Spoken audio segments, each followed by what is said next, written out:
7:24 right now. A theater company in Louisville is in a brand new space. Timeslip Theatre is a nonprofit theater company hoping to turn a former church in Old Louisville into the next creative and community hub in town, hosting everything from main stage performances to Zumba classes for locals.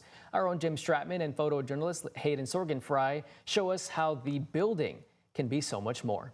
This is like where the party is, and then it breaks off into all these different rooms. Timeslip Theatre is settling into its new home. And this is what we're calling the parlor, which is a little bit of a more formal sitting area. The nonprofit theater company acquired this church in Old Louisville back in December. Like, these chairs are amazing. They've been part of the church for years. They've been fixing it up ever since in hopes of creating an arts hub in a different part of the city. But there are just very few for how many arts organizations we have. When everyone's kind of trying to find their slot on the same calendar, it gets a little overwhelming and a little defeating when you can't all do, the shows you want to do when you want to do them.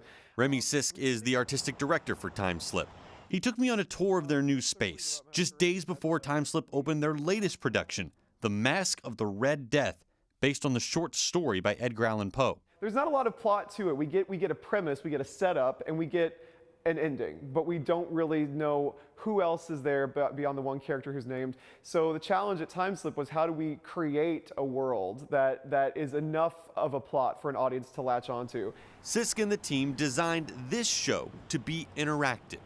Instead of sitting down and watching the actors on the stage, the building is the stage.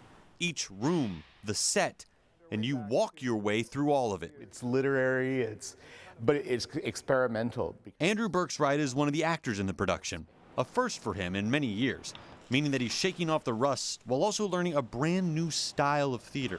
Giving a scene and the audience is right here, and thinking a little bit about what do they see standing right there? They're much more in the space, and it's going to be different with every audience. Where we started to plot in what room does what scene happen, and then once we had that draft, then when we start to stage, we're like, oh, and it'd be so cool if you went around the corner, and then you can close the door, and then you can, that kind of thing. So it influences each other. I just think it's a more exciting medium that I wish more people would try. It's not for everybody, but it is really exciting to go through a show and not just sit and watch. The engagement is what Sisk hopes makes the production stand out, along with the building, ready to welcome the next group of creative minds.